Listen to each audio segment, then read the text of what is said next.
Good afternoon, everybody. Welcome to What's the Deal with featuring Pat and Tim. Wait a minute. Where's Patrick? What'd you do with him? Where is Patrick? I'm going to tell you right now, you are way better looking than Patrick. Right. Yeah.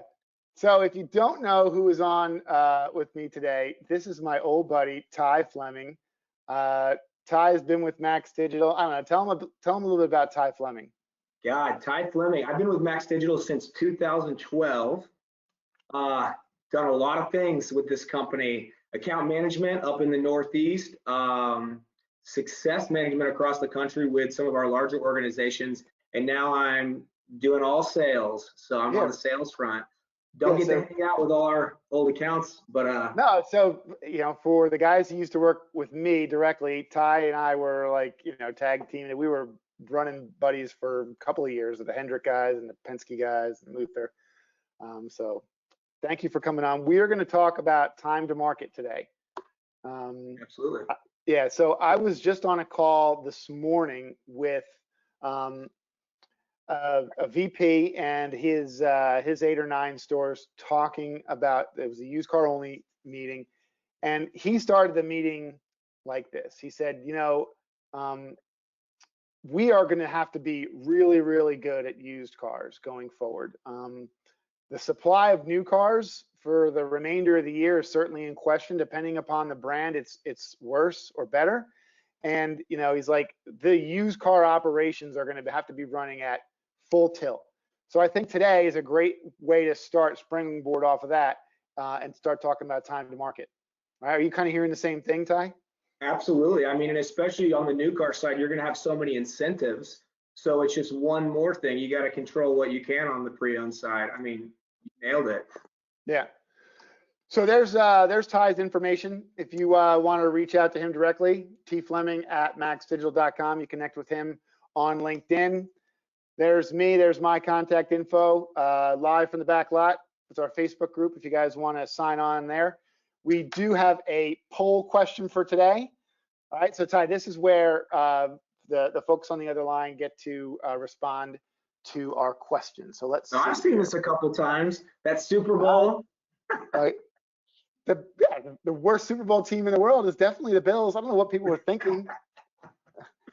All right, here we go. So today's poll question.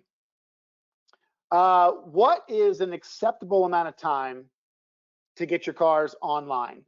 Right? Is it zero, less than 1 day, 1 to 2 days, 2 to 3 days, or greater than 3 days? I think there's like a lot of gray area there. What sorts of things do you hear, Ty? Gosh, obviously the lower the better. I have dealers ask me all the time, what's actually realistic? So, depending on the organization, you obviously want to streamline this process, figure out where any potential bottlenecks might be. But I mean, if you could ultimately have this at less than 1 day, I think that's as optimal as you can get. But what's realistic? Yeah, right, exactly. So, all right, let's, okay. Well, it looks like I'm going to close the poll, and let's take a look here with a good number of you responding. Thank you very much. There you go. So it looks like the majority of you think 1 to 2 days, which you would think is realistic, amount of time to get a car online, right? Absolutely. Okay, cool. Well, thank you for participating, everybody. So let's get on with the presentation today. I start this discussion around gross because ultimately it's about how do you make money. That's why we do this. And you talk to a lot of guys, they'll tell you it's in the purchase, or you acquire it less or sell it for more. We talk with a lot of guys about sales process and digital showroom and desking. You can be really good at closing and hold the gross, right? Stop the drop. You can go out there and cut your reconditioning costs, but that could hurt your quality. But ultimately, it's about getting your cars photoed, and online. I think is one of the easiest ways. It's one of the most inexpensive ways, to cut your time to market and obviously increase your gross. I couldn't So, agree more. I think, like we were saying, this is all about what can you control. Obviously, you want to acquire for less, but you're not always completely in control of that aspect of it. This is one element you can control. for sure. So time to market as a definition is the time period from when a unit is received in inventory. So I'm going to drive this home. In our reporting in our tool, it's the receive date in your DMS, your data provider to us, to when that car is seen online, okay? And if you can, in theory, if you can improve time to market, right, you improve days to sale. If you improve your days to sale, you improve your turn. If you improve your turn, you improve your profit. It's that simple. All right, so I'm going to walk everybody through this worksheet, Ty. This is pretty cool. Oh yeah, I've seen you do this before. This is awesome. Yeah, this is where if you don't really grasp the concept, let me paint a picture for you.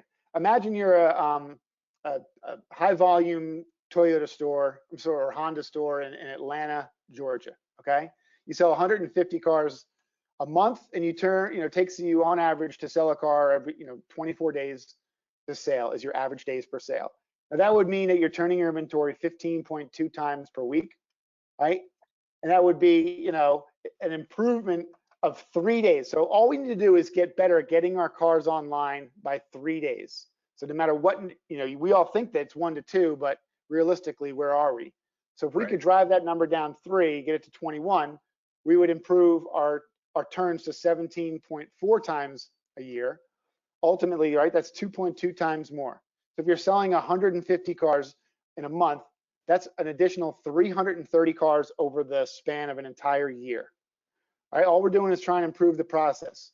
So pick a good, decent front end gross, pick a decent back end gross, a dock fee, and then you got to call it a 27.85 round trip to sell a used car. Now, you take that front end gross, multiply it times 330. I mean, that's an additional $900,000 to the bottom line. By 3 days. That's crazy. Just taking 3 days, right? What dealer is there a dealer out there that wouldn't take another 900,000? Oh my God. No. And I have a friend of mine that I ran this through, and he was like, okay, so say whatever, cut it in half. That's still $500,000, right? $450,000. Right. Got it. You'll have some stores out there where you see their time to market is like 10 days. It's like, this is the first thing I can recommend for you to do. Just come in and figure out where that bottleneck is and just cut a couple days off that. Just get started with a couple days. Absolutely. If you have a hard time convincing your shop that it's important, just, take a look at, what's your average recon bill and say, hey, imagine if we could put another X amount of cars through the shop. So there's another, whatever, in this case, it'd be $375,000 to the bottom line. And you're talking about, in this instance, $1.2 million. I think I've drilled that point home, right? I left a blank version of this worksheet as a handout in today's webinar. So if you want to grab that, you can take a look, take that home. If you want to hit me up on the side, I'll be happy to walk you through it.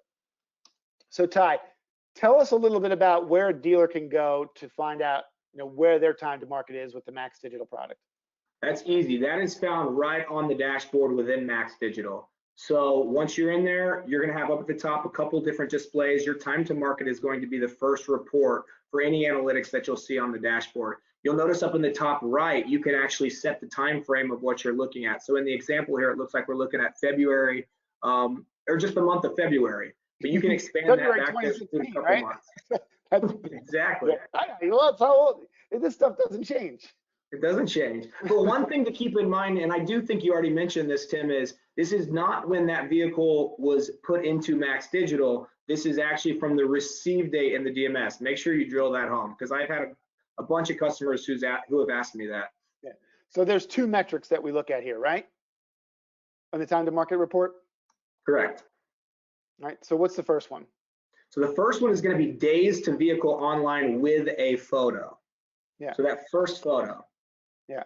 The second one is going to be days to complete ad online. So making sure you've gone through the ad and made any necessary changes to the ad description to get that complete ad online. So two different metrics you're looking at there. And so why would a guy want to put just one photo on? Why would we measure one photo? Well, you know, a lot of times dealerships have a service that actually comes out and take photos maybe a couple times a week. So if you know that car comes into inventory on a Monday, your photo provider isn't coming out till a Wednesday. Let's get one photo online so that we do have a presence on the website in that 2-day window where the photographer hasn't actually come out yet. Yeah, no, exactly. So I put together this brief description. Apologize, my artwork is not the best, but gives you an idea of what, you know, it looks good, right? Yeah, it's pretty impressive for 2020.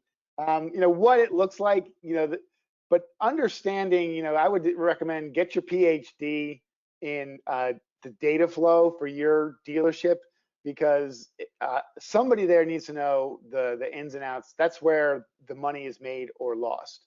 And ultimately, you know, the time to market report is measured. You know, we take a file back from those places that either us or your online provider sends to the web, and we take a look and we say, hey, we sent them 100 cars, you know, and how long did it take to get this car on based on the receive date? There's your time to market. So yeah, cool. This just reiterates those points Ty made earlier. Good job. Again, one of the things that I get a lot of calls, I remember you do too, is about the view details, right, Ty? Yep. What does that give you? That's just going to be a list of all of your individual units. I keep going back to the bottleneck of where you might be having that holdup. But if you click into that view details, it's actually going to show you exactly the data market for every vehicle within the inventory.